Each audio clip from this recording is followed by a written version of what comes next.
preludi për të fituar një votë ishte më shumë e adresuar ka qytetarë se sa ka deputet. Po dëgjojmë edhe Kuran Muratin e pastaj vazhdojmë. Qeverisë që do dojtë rezultante pas zgjedhjeve të 9 shkurtit, pas zgjedhjeve të rregullta që i kishim për herë të parë pas një qeverie që përmbush mandatin deri në fund, ka një kohë të gjatë prej datës 9 shkurt deri më tani dhe kryesisht me zvarritje të shkaktuara dhe blokada të shkaktuara, gjë që e pam edhe tash edhe sot që u materializua në formë të inatit dhe xhelozisë politike ku partitë opozitare vendosin të barrikadohen dhe më të vlefshme e konsiderojnë që të votojnë kundër fituesit të zgjedhjeve dhe ta pamundsojnë që fituesi i zgjedhjeve të qeverisë me vendin se sa të vendosin interesin shtetëror përpara. Pra, interesi shtetëror në këtë rast mori pozitën e dytë, ndërkaq primare për opozitën ishin inatet politike.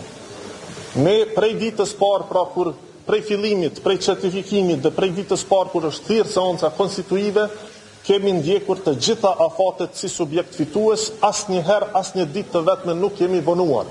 Pra që në ditën e parë në seancën konstituive ne kemi propozuar kandidatën tonë për kryetare të kuvendit, nuk kemi vonuar propozimin, por ka qenë opozita ajo që ka bllokuar votimin dhe na ka zvarritur pra deri tash sa muaj. Ishte ngjashëm edhe me të marrë, pra me formimin e kuvendit, me konstituimin e kuvendit dhe me të marrë emrin e mandatarit, ne brenda afatit kushtetues kemi dorëzuar pra dhe kemi thirrur seancën, kemi dorëzuar emrin e mandatarit dhe kemi thirrur seancën. Pra nuk ka asnjë ditë vonesë për te afateve kushtetuese që ka shkaktuar fituesi i zgjedhjeve në këtë rast lëvizja vetëvendosje. Të gjitha zvarritjet, të gjitha vonesat, pra siç u pa edhe sot, kanë qenë pikrisht në mënyrë që të bllokohet qoftë formimi i kuvendit, qoftë edhe formimi i qeverisë nga fituesi i zgjedhjeve dhe të krijohet një ambient ku të gjitha partitë opozitare barrikadohen dhe në anën tjetër ankohen pse nuk ka marrëveshje politike e që kur të njëjtave u ofrohet marrëveshja politike, të njëjtat refuzojnë. Pra, ky është një paradoks në vetvete, kjo me të vërtet është do të mund të thaj edhe tragjike për demokracinë e një vendi si Kosova, ku subjektet politike pra vendosin inatet politike para interesit shtetëror dhe para formimit të institucioneve, e kësaj pra të rrezikojnë qëndrueshmërinë e shtetit, duke mos mundsuar pra formimin e qeverisë, e kësaj edhe votimin e buxhetit, votimin e shumë marrëveshjeve ndërkombëtare që janë në pritje, janë qindra miliona euro që po mbahen të bllokuara dhe që ekonomia e vendit do të përfitonte nga to. Pra kemi një situatë ku modeli i bashkëpunimit që kemi ofruar ne është refuzuar. Ndoshta në të kaluarën ka qenë më e lehtë që gjendet bashkëpunim përmes terminaleve doganore, përmes pozitave në ambasadat të caktuara dhe përmes edhe rishfeteve apo korrupsioneve të tilla të ngjashme. Mirë po ne çfarë kemi ofruar fillimisht, kemi ofruar që fillimisht të ndahet pra formimi i kuvendit që është obligimi të gjithë deputetëve prej formimit të qeverisë që është proces që duhet bëhet nga një koalicion qeverisës. Kjo është e para. E dyta është kemi ofruar qeverisje pa listën serbe në të. Pra një qeveri që nuk e pret listën serbe me orë të tëra derisa të vjen prej Beogradit me instruksionet që ka marrë nga atje se si ta sabotoj Republikën e Kosovës. Kemi ofruar marrëveshje që nuk parasheh që në 3-4 muajt e parë të formohet asociacioni komunave me shumicë të popullatës serbe, por në fakt ajo çfarë kryeministri tha që javën e parë pra do të kishim vendime të cilat do të ishin në të mirë të gjithë qytetarëve, duke filluar nga miratimi i buxhetit për pensionistët, veteranët e luftës së ushtrisë lirimtare të Kosovës, shtesat për fëmijë, punëtorët e sektorit privat me pagën minimale e shumë vendime të ngjashme. Pra kjo ishte oferta e qeverisë Kurti 3, e cila u refuzua pra qytetarëve i u mohua që të përfitojnë nga këto vendime të mira, sepse partitë politike opozitare e vendosin inatin politik përpara. Vazhdimisht kemi thonë që keni numra sot nga rrjetet kemi bënë. Se keni paralel parapratisht i keni numra, da është sot citat. Nëse kemi qenë të kujdesshëm, unë vazhdimisht kam paralajmëruar dhe kam thënë që ne duhet të ndajmë këto dy procese. Është njëri proces i kuvendit, për të cilin do duhet të votonin të gjitha subjektet parlamentare, sepse është obligimi të gjithë deputetëve ta konstituojnë kuvendin. Kjo ka qenë pjesa parë. Sa herë më keni pyetur për qeverinë, unë kam thënë që kjo është proces i veçantë dhe ka procedurë të veçantë tek pas konstituimit të kuvendit. Mund të shihni edhe arkivat. Sa i përket votave, ka thënë kryeministri, më testoni, sepse zakonisht akuza ka qenë që kryeministri Kurti po e zvarrit kuvendin, nga pikërisht ata që e zvarrisin kuvendin, akuza ka qenë e tillë, që kryeministri Kurti dhe lëvizja vetëvendosje po e zvarrisin kuvendin sepse nuk i kanë numrat e kësaj po duan ta zvarrisin në pafundësi. U pa përfundimisht dhe u dëshmua që ne as edhe një ditë të vetme nuk e kemi zvarritur. Sa herë që neve na është dhënë mundësia për të propozuar, për të kryer detyrën tonë, ne kemi bën një gjatë tillë. Ata që kanë zvarrit, qoftë konstituimin e kuvendit, qoftë edhe tash mos formimin e qeverisë, sepse zgjodhen inatin politik para interesit shtetëror, kanë qenë deputetët e partive opozitare. Në këtë kontekst, kryeministri Kurti ka sfiduar, ka thënë, më testoni, nëse mendoni që nuk i kam numrat, kryeni kuvendin dhe arrijeni qëllimin që po dëshironi ta arrini. Por unë nuk do të jem bllokuesi.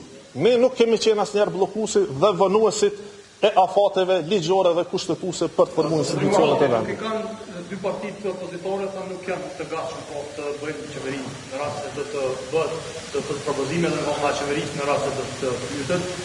Se shihnim pak edhe këtë blokot tjetër që na mund ndodh në rast se këta nuk e marrin në fakt qeverinë dhe kur u pyet edhe Mimri Katiçi për mandatarin, nuk flasën në kuptohet që mund të jetë detyrisht Veli Honza, por ta mbetet të shit. Shefe, çështja është kësaj. Sot ka qenë opsioni, kanë qenë dy alternativa. Ose vendi do duhet kishte një qeveri të re, që prodhohet nga rezultati zgjedhjeve të 9 shkurtit, pra me fituesin e zgjedhjeve si kryeministër, në këtë rast zotri Kurti, ose vendi duhet të shkojë në zgjedhje. Pra nuk mund të ketë qeveri pa fituesin e zgjedhjeve. Kjo ka qenë dilema. Sot deputetët e opozitës e zgjodhen rrugën se cila do të jetë përpara. Po me vendimarrjen e tyre, me votimin kundër, ata zgjodhen që të shkohet tutje pra në zgjedhje pakthyeshëm, e gjë që për neve ka qenë opsioni më i pafavorshëm, marrë parasysh situatën në të cilën gjendet vendi. Pra mungesa e buxhetit për vitin 2026, marrëveshjet ndërkombëtare që presin për të ratifikuar, e shumë institucione të tjera të cilat ose kanë mbetur pa bord, ose pa buxhet, ose pa mbikëqyrje. Pra është një situatë që në vazhdimsi po i afrohemi pikës kritike me afrimin e fundit të vitit fiskal. Gjatë këtij vetësi që po prezantita, ju nuk keni me kërku një mandatar, ashtu edhe çish parashihet për herën e dytë, edhe nuk keni me tentuar me bashkëpunu me dikën gjatë këtij afati 10-15-28. Ne kemi provuar maksimumin, pra kemi bërë ofertë sinqert, siç e tha dhe kryeministri, që si fitues të zgjedhjeve pa shtrim dorën e bashkëpunimit për subjektet me cilat kemi konsideruar se mund të bashkëpunojnë.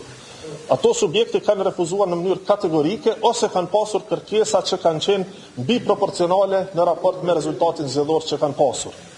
Pra, përderisa kemi këtë situatë, nuk di se si mund të shkohet tutje, por gjithsesi ne mund të presim pra thirrjen, ka qenë deklarata edhe presidentës që do t'i ftoj të gjitha subjektet parlamentare për të diskutuar me to se si të vazhdohet tutje.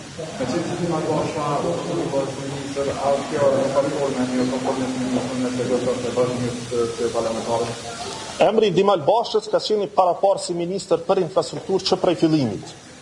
Por neve na është imponuar, pra siç e dini, kam qenë edhe unë i propozuar madje për postin e kryetarit të kuvendit, ka qenë ministrja Navafci, ka qenë zëvendës kryeministrja Vërvalla, kemi qenë të propozuar si alternativa në momentin kur refuzoi kategorikisht dhe opozita e bllokonte konstituimin e kuvendit duke refuzuar votën pra për kandidatën për kryetare e cila me kushtetut në takon të neve. Pra Dimal Basha ka qenë kandidat i cili është propozuar nga ne për kryetar kuvendit si kërkesë që ka ardhur nga vetë opozita, që kanë thënë na duhet një deputet ta votojmë. Për ndryshe, emri i Dimal Bashës ka qenë i paraparë që të jetë ministër që nga fillimi. Një takuar të dhuratë sot gjatë të kësaj pauzës kur do të marrë me zotin Dimaj dhe nëse po për çka nuk keni arritur mirë në vesh vota atyre të ishte tro. Si dhe ishte dhe emri i Bashës në emrin në listën e ministrave të vonë shumë, derisa ajo është në kryetar. Në nëse do të lëshonte pozicionin e kryetarit, ku do të gjejë ajo lista strikte apo se dinë duhet. Po në rast se do të kishte votim të qeverisë, atëherë patjetër që pozitat lirohen. Kemi pas situata të ngjashme në të kaluarën. Ka qenë zotri Gleok Konjufca, që fillimisht ishte votuar për kryetar kuvendit, pastaj kishte marrë pozitën e ministrit, me që rast lirimi i pozitës sekretarit të kuvendit, pastaj është nevojitur që të votohet një kryetar i ri, në rastin konkret ka qenë presidentja tanishme zonja Vjosa Osmani Sadriu, atëherë asë kohë. Pra kemi raste të ngjashme, praktika të ngjashme që kanë ndodhur. Pra ajo çfarë parasheh kushtetuta është zëvendësimi, edhe rregulloria e punës është zëvendësimi i pozitave, pra në momentin që bëhen vakante, por kjo nuk e pamundson punën e kuvendit tutje, sepse rregulloria e punës së kuvendit e parasheh që në rast të mungesës së kryetarit apo cilës do pozitë, kjo mund të bëhet me zëvendës kryetarin apo nën kryetarin e parë të partisë më të madhe, e kështu me radhë. Pra, parashihet që të ketë vazhdimsi dhe vijimsi sa i përket funksionimit të institucionit të kuvendit, para sa ka quorum, siç edhe e ka theksuar gjykata kushtetuese. Por komentojë pozita, për dimajn apo për dikë tjetër, se për dimaj e afektuar, dhe nuk na kontinuar nëse faktor ka kemë gjatë ditës sot me dimajn. Unë nuk mund të flas në situata hipotetike sa i përket se çka do të ndodhte në të ardhmen. Për neve, zgjedhja e parë, siç edhe dini, pra propozimi ynë ka qenë Albulena Haxhiu që të jetë në pozitën e kryetarës, e dini Savën, s'kam nevojë ta përsëris, ka qenë pra votim që nuk është mbështetur nga parti tjera, kemi këtë rezultat që kemi, pra zotëri Dim Albashi aktualisht është kryetari i kuvendit dhe vazhdon ta mbajë këtë pozitë të tillë, meqense nuk kishim një votim të suksesshëm të kabinetit qeveritar. Nuk mund të komentoj se nuk jam në dini për gjëra të tilla. Demokratit se kemi shtu ministrit vendendosur në vazhdimsi ka qenë shumë kritike ndaj shtimit të numrave, të numrit të ministrive në këtë rast, prej asaj që pam janë 45 më shumë se sa që i ka pas kabineti qeveritar i Kurtit. Edhe tjetra për çështjen e Nenad Rashiqit, ishim dojnë prapë të lista sërbe, se gjithaj blokem i listën sërbe, për më marrë puna me propozu Nenad Rashiqin se pjesë e kabinetit qeveritar për me ashtu pastaj prapë i Gorsinishit fizika. Kush e tha këto? Qashtu shkon? Jo, nuk shkon. Matematikisht shkon që ashtu për shkon? Jo, është i komunitetit në e kemi pasë si ka shku matematikisht. Pra, zotëri Rashiq ja lëshon pozitën një deputeti që vjen nga radhët e subjektit që ai përfaqëson. Jo, ka, si s'ka. Prandaj, çështja është përsëritet e njëjta procedurë, siç ka qenë, me çka është e rëndësishme, e që po besoj që do duhet të ishte lajmi i mirë, është për herë të parë, pas sa vitesh, pra pas më shumë se një dekade, kuvendi nuk mvaret më nga lista serbe. As për votat e tyre për të formuar institucionet, e as në pozita kyçe siç është kryesia e kuvendit. Pra kjo po besoj është e rëndësishme e që do duhej të ishte lajmi i mirë këtë rast. Sa i përket ministrive, ka të bëjë më tepër me mirë funksionimin dhe vlerësimin se si ministrit të caktuara, disa që janë bashkuar kanë funksionuar mirë, vazhdojnë të jenë të tilla, disa është parë se mund të ketë amalgamime apo bashkime, bashkëdyzime të ndryshme, mirë po nuk ka nëse nuk gaboj kanë qenë 2 ose 3 që është dashur pa të ndahen apo të rikonfigurohen në mënyrë që të ketë funksionim me sinergji më të madhe dhe funksionim më eficient të vetë ministrive. Po me kënë? Me pjesën e komuniteteve, sepse kanë qenë insistuse në vazhdimsi edhe në fillim kur janë ato pozitat komuniteteve jo shumicë u takojnë me kushtetutë. Pra patjetër që momentin që janë deri në 12 ministri u takojnë nga një ministër, në momentin që kalon numri 12 ministrive, atëherë duhet edhe një ministri shtesë të takoj komuniteteve jo shumicë, këto përcaktohen me kushtetutë. Pra nuk është që ka të bëjë me diçka të tillë. Ajo më tepër ka të bëjë me mirë funksionimin e ministrive dhe sinergjit që mund të krijojnë bashkimet e departamenteve të ndryshme. Që keni ofruar një subjekti që t'i votojnë, që e kanë se gjithë kabineti ishte në vendosjen me minoritet, me çfarë logike keni kërkuar së Ne kemi ofruar bashkëpunim politik. Pra ne kemi thënë ejani të bëjmë marrëveshje politike për bashkëqeverisje, edhe me subjekte tjera. Ajo çfarë kemi hasur ka qenë mungesë e reagimit pozitiv, apo me thënë drejtën, ka qenë refuzim. Dhe në një situatë të tillë ne kemi pamundshme se si të negociosh tutje me dikë që refuzon edhe të negociojë. Prandaj në një situatë ku ne duhet të propozojmë mandatarin e qeverisë që na takon me kushtetutë dhe të mos vënohemi, pra si çdo herë që kemi bërë, që asnjëherë nuk i kemi tejkaluar afatet kushtetuese, por çdo herë kemi bërë atë çfarë na ka takuar neve, dhe ne për te votës për nuk mund të bëjmë diçka më tepër, atëherë ne kemi ardhur me propozimin që për hir të interesave shtetërore le të formohet një qeveri e cila së paku do të mund të tejkalonte disa prej sfidave që i kemi në vijim, e që dy imediate janë votimi i buxhetit si dhe votimi i planit të rritjes me Bashkimin Evropian, ndërkaq sfida tjetër që na pret në fillim të vitit të ardhshëm është edhe votimi apo zgjedhja e presidentit, meqense s'ka do mandati. Pra sfidë që po ashtu mund të rezultojë ta dërgoj vendin përsëri në zgjedhje, që për neve ka qenë pa dëshirueshme, pra të kemi situata të tilla ku komplikohet zgjidhja dhe mund të çojmë në zgjedhje të reja që pastaj përsëri edhe kushtojnë para, edhe marrin kohë, edhe vonesë, edhe mund të kenë efekte negative sa i përket në funksionimit të institucioneve. Potencialisht që mund të shpallën pas mos pranimit të autonomës së mandatarit të asnjëra parti. A do vazhdoni koalicionin bashkë me Alternativën dhe guxon, a keni diskutuar në partnerët tuaj aktual? Ne çfarë kemi diskutuar deri më tani është bashkëpunimi që na ka sjell deri këtu. Çfarë mund të them është se ka qenë bashkëpunim i shkëlqyeshëm, pra tepër bashkëpunim i mirë, i bazuar në vlera të përbashkëta dhe i bazuar gjithashtu në synime të përbashkëta. Unë mendoj që ky bashkëpunim ka sjell deri këtu, pra na ka funksionuar tepër mirë dhe patjetër që do duhet vazhdonte. Mirë po, u takon subjekteve politike që të bëjnë vlerësimet individuale se cila është mënyra më e mirë për secilin prej subjekteve se si të vazhdohet tutje, por çka mund të them është deri këtu e konsideroj si tepër të vlefshëm dhe tepër pozitiv bashkëpunimin që kemi pasur deri tani. Zonja atje? Po, e kisha një me qenë me kushtetues që ju po keni që respektoni, ju ka thonë sërish që kanë atë një nuk aplikoni këtë? Me kushtetut i takon fituesit që të formoj qeveri.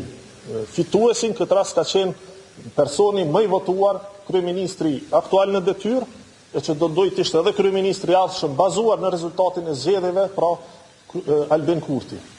Është personi më i votuar në historinë e vendit dhe patjetër që ky person do duhet ishte edhe kryeministri i vendit. Me qenë se sot nuk u votua, duhet shohim se si vazhdohet tutje. Patjetër që ne e presim pra ftesën, sepse është procedurë kushtetuese, por pastaj si vazhdohet tutje, patjetër që për neve opsioni më i padëshirueshëm ka qenë shkuarja në zgjedhje. Po besoj sot deputetët e opozitës me votën e tyre tashmë e përcaktuan në gjë të tillë. Faleminderit shumë.